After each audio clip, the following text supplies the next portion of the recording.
নমস্কার বন্ধুরা, সবাই কেমন আছেন? আমি সঙ্গমিত্রা সাহা আর আপনারা দেখছেন আদ্রিস মাসালা কিচেন। আজকে আমি আপনাদের সামনে রান্না করে দেখাবো ভাইরাল একটা রেসিপি, অ্যাভোকাডো টোস্ট। তো চলুন বন্ধুরা শুরু করছি। এর জন্য আমরা অ্যাভোকাডো নিয়েছি। অ্যাভোকাডোটা একটু আমি কাঁচা কিনে নিয়ে এসেছিলাম। তো এটাকে আমরা কিন্তু চালের ড্রামে রেখে এটাকে পাকিয়ে নিয়েছি। আর পেকে গেলে এটা দেখবেন ওপরের কালারটা কালচে কালার হয়ে যায়। যেগুলো সবুজ একদম থাকে সেটা কিন্তু আপনি যদি চামচ দিয়ে স্কুপ করেন ওটা কিন্তু একটু শক্ত হবে আর পেস্টটা হতে একটু সময় নেবে। আমি কিন্তু এর জন্য যেহেতু কাঁচা অবস্থায় এনেছিলাম চালের ড্রামের মধ্যে রেখে দিয়ে এটাকে পাকিয়ে নিয়েছি। যেরকম আমরা সব ফল পাকাই ঠিক ওরকমভাবে। তো এইভাবে দেখুন আমরা এটাকে খুলে নিলাম। আর অ্যাভোকাডো কাটাটা কিন্তু ভীষণই ইজি। জাস্ট ছুরি দিয়ে আপনারা এর চারধারটা কেটে নেবেন, নিয়ে একটু ঘোরালেই পুরোটা বেরিয়ে আসবে, মানে বীজটা আলাদা হয়ে যাবে। তো দেখুন আমি কীরকমভাবে এটাকে কেটে নিলাম। এইবারে আমরা বীজটাকে বার করে নেব। বীজটা বের করার পরে এইবারে আমরা এই চামচে দিয়ে পুরো ভেতরের ওই অ্যাভোকাডোটাকে পুরো তুলে নেব। তো দেখুন বীজটা কিন্তু একদম বার করা হয়ে গেছে। ঠিক যেরকম আমরা দেখি ওই রকম নিয়েছি একটা বড় মাপের পেঁয়াজ। পেঁয়াজটাকে আমরা একদম ছোট ছোট করে কুচিয়ে নেব। শুধু অ্যাভোকাডো যদি বলেন তাহলে কিন্তু আমার কাছে খুব একটা টেস্টি লাগেনি। তবে এর সাথে এই পেঁয়াজ, টমেটো সব কিছু মশলা দেওয়ার পর খেতে একটু ভালো লেগেছে। তবে খুব হেলদি, খাওয়ার পর কিন্তু পেটটা খুব ভরা লেগেছে, এটা বলতে পারি। তবে শুধু যদি অ্যাভোকাডোটা যেইভাবে আমি কাটলাম ওইভাবে যদি মুখে দেন একটু টেস্ট করে, তার কিন্তু কোনো টেস্ট নেই। আমার কাছে ভালো লাগেনি। তবে কার কীরকম লেগেছে কমেন্টস লিখে কিন্তু বন্ধুরা অবশ্যই জানাবেন আমাকে। এইবারে আমরা পেঁয়াজটাকে একদম ঝিরিঝিরি করে কুচিয়ে নেব। আর কারা কারা এই অ্যাভোকাডো টোস্ট ট্রাই করেছেন সেটাও কিন্তু জানাতে একদম ভুল করবেন না। যেহেতু মোবাইলে দেখেছি সবাই খাচ্ছে, বানাচ্ছে, আমিও একটু বানিয়ে দেখলাম। খুব বেশি ভালো আমার লাগেনি, কারণ এটার নিজস্ব কোনো টেস্ট আমি পাইনি। কিন্তু বানানোর পরে টোস্টটা, মানে ব্রেডটাকে বাটার দিয়ে করার পরে যখন লাগিয়ে বাটারের মতন লাগিয়ে খেয়েছি তখন একটু ভালো লেগেছে। মনে হয়েছে হ্যাঁ এটা খাওয়া যায়। আর বিশেষ করে শরীরের পক্ষে যেহেতু ভালো সেই জন্যই। অনেক জিনিস আমরা কিন্তু শরীরের জন্যও খাই, সবসময় মুখের জন্য কিন্তু টেস্টের জন্য খাওয়াটাও ঠিক নয়। তো আমরা এখানে টমেটোটাকেও কুচিয়ে নিলাম। এইবারে আমরা অ্যাভোকাডোটাকে বার করে নিচ্ছি। দেখুন কীরকমভাবে ঠিক স্পুন দিয়ে একদম দেখুন বেরিয়ে এসছে। যেহেতু এটা একটু নরম হয়ে গেছে তাই, তবে খুব বেশি কিন্তু নরম হয়নি, এটাই ঠিক একদম। আমি যখন বাজার থেকে এনেছিলাম তখন কিন্তু একদম পুরো পাতার রং সবুজ, একদম এরকম ছিল। আপনারা ঠিক যেরকম দেখছেন অ্যাভোকাডোটাকে আমি তুলছি ঠিক ওই কালারের ছিল। তো ওই জন্য চামচ দিয়ে তুলতে অসুবিধা হবে বলে আমি ৩ দিনের মতন চালের ড্রামে রেখে দিয়েছিলাম। তো এইবারে আমরা একটা কাঁটা চামচের সাহায্যে এটাকে একটা পেস্ট বানিয়ে নেব। তবে মিক্সিতে দিয়ে কিন্তু পেস্টটা করবেন না। চামচ কিংবা কাঁটা চামচ দিয়ে সবচেয়ে ভালো হয় কাঁটা চামচ দিয়ে করলে।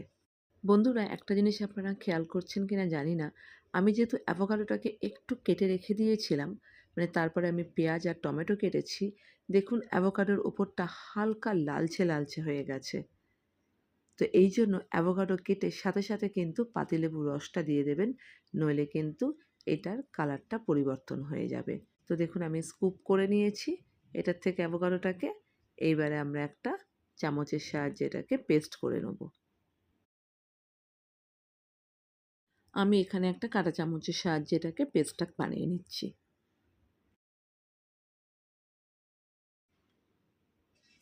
তো দেখুন আমি কিন্তু এই পেস্টটাকে একদম বানিয়ে ফেলেছি।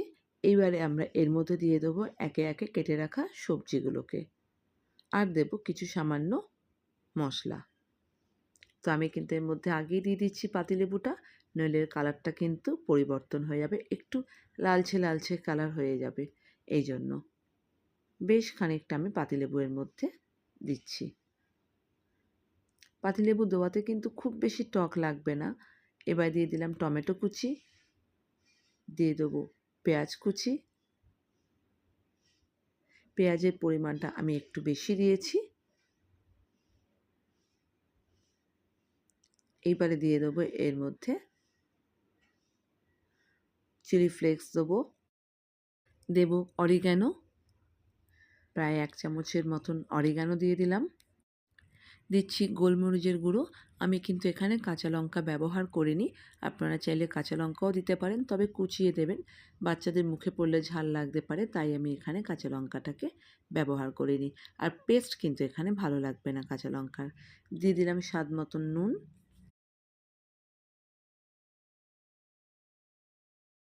এইবারে এটাকে খুব ভালো করে মেখে নেব সব মশলার সাথে আর টমেটো পেঁয়াজের সাথে।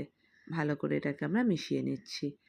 আপনারা কিন্তু চাইলে এইভাবে বানিয়ে আমার মতে আপনারা টিফিন বক্সে করে স্টোর করেও রাখতে পারেন 2-3 দিন।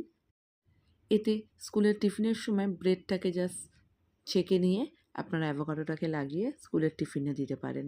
তো এবার আমরা একটা ফ্রাইং প্যান নিয়েছি, নিয়ে এতে বাটার দিয়ে বাটারটাকে গলিয়ে নিয়ে তারপরে আমরা পাউরুটিগুলোকে দিয়ে দিচ্ছি। বাটারের মধ্যে একটু টোস্ট করে নেব, একটু লালচে হবে। খুব ক্রিস্পি কিন্তু আমি করিনি, আপনারা চাইলে খুব ক্রিস্পিও করতে পারেন ব্রেডটাকে। এইবারে আমরা এর মধ্যে অ্যাভোকাডোটাকে বাটারের মতন লাগিয়ে নেব। এইভাবে লাগাচ্ছি এর মানে কিন্তু এই নয় যে অ্যাভোকাডোটাকে একটু গরম করতে হবে, কিংবা একটু গরম অবস্থায় যাতে একটু নরম হয়ে যায় পেঁয়াজ টমেটোগুলো, সেই জন্য দিচ্ছি না। আমি যেহেতু ব্রেডটা আরেকটা দিক একটু ভালো করে ফ্রাই হচ্ছে ততক্ষণে আমি লাগিয়ে নিচ্ছি। আপনারা চাইলে কিন্তু ব্রেডটাকে এপিঠ ওপিঠ বাটারের মধ্যে দিয়ে একটু ক্রিস্পি করে নামিয়ে নিয়েও অ্যাভোকাডোটাকে লাগাতে পারেন। আমি 2টো ব্রেডের মধ্যে এইভাবে লাগালাম। আপনারা চাইলে একটা ব্রেডের মধ্যে লাগিয়ে ওপর থেকে আরেকটা ব্রেড স্যান্ডউইচের মতনও দিয়ে দিতে পারেন। আমি সেটাও করে দেখাবো আপনাদের। ব্যাস বন্ধুরা, মোটামুটি 1 মিনিটের মতন রেখে আমরা এটাকে তুলে নিচ্ছি। আজকের এই ভাইরাল রেসিপিটি আপনাদের কার কীরকম লাগলো আমাকে কিন্তু অবশ্যই লিখে জানাবেন। আর যদি ভালো লাগে অবশ্যই আমার চ্যানেলটি সাবস্ক্রাইব করবেন, শেয়ার করবেন, পাশে থাকা বেল আইকনটা প্রেস করে দেবেন, যাতে নতুন নতুন নোটিফিকেশানগুলো আপনারা খুব সহজেই পেয়ে যান। কথা বলতে বলতে আমি কিন্তু আরও 2টো ব্রেড আমরা বাটার লাগিয়ে আমরা টোস্ট করে নিলাম। একটু লালচে করে একটু ক্রিস্পি করে নিতে হবে কিন্তু, খুব বেশি নয়, চাইলে খুব বেশিও করতে পারেন। ব্রেড দুটোকে কিন্তু আমি বাটার লাগিয়ে করে নিয়েছি। এইবারে আমরা 1 মিনিটের মতন সেঁকে নিয়ে এটাকে নামিয়ে নেব। তো বন্ধুরা, আমাদের কিন্তু অ্যাভোকাডো টোস্ট একদম তৈরি। আমি ঠিক যেরকমভাবে দেখালাম এইভাবেও বানাতে পারেন, কিংবা স্যান্ডউইচের মতন যেটা বলেছি সেইভাবেও করতে পারেন। আমাদের অ্যাভোকাডো টোস্ট তৈরি পরিবেশন করার জন্য। সবাই ভালো থাকবেন, সুস্থ থাকবেন। আবারও দেখা হবে নতুন কোনো রেসিপির সাথে। নমস্কার।